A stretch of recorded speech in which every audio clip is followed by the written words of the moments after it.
Madam Speaker. I listen. First of all, I want to start by saying that I agree with that member. What happened in Montreal is absolutely disgusting, and we all need to stand against that. Peaceful, legal protest is completely in order.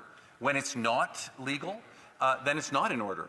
And I must admit, I was a little taken back. I was working away here, and I heard her say something, and I had to stop and get my staff to go back and review the tape and get me the quote. Because this is what she said. She said, "I'm about the rule of law applying to all. If I get up and I block a road, I know they're going to arrest me in a New York minute." That's what she said. Right, well, she was talking about what was going on in Montreal.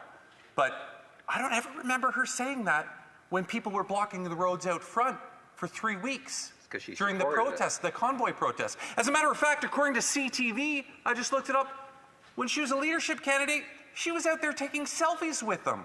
Ouch. So can she explain to this House the hypocrisy or the double standard? She's all about arresting people when they block the roads, except if they're people that she wants to take selfies with out front of Parliament? For Sarnia Lambton.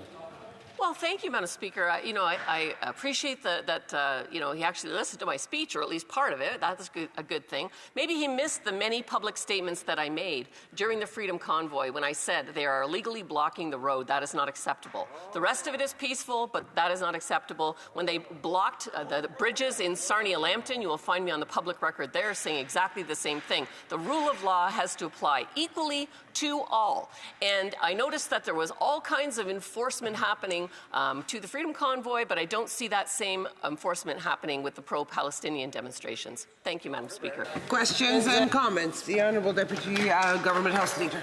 I can't let this one go, Madam Speaker. She said to me moments ago, she said that she was calling on the convoy to not block the streets.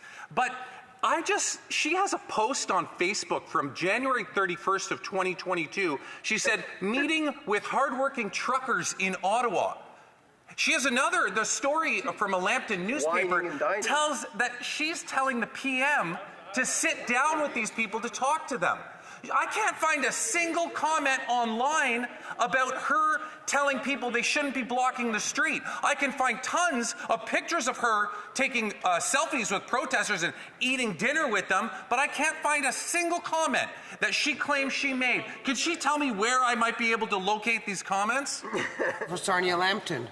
Well, thank you, Madam Speaker. Well, I'm surprised he's not able to find them, because I certainly ranted quite a bit, especially about the Prime Minister's comments about the protesters that are out there. I think he called them a fringe minority with unacceptable views that should not even be tolerated. I think that's what he said, and certainly I spoke up on that at the time. But once again, we see what the Liberals are doing. They're distracting. Let's go back. Let's go back. Let's not talk about why they're not producing the papers today. Let's not talk about the scandals and corruption going on today. Let's try to distract. It's not going to work. Canadians are aware. They're watching. They're suffering. We need a carbon tax election, Madam Speaker.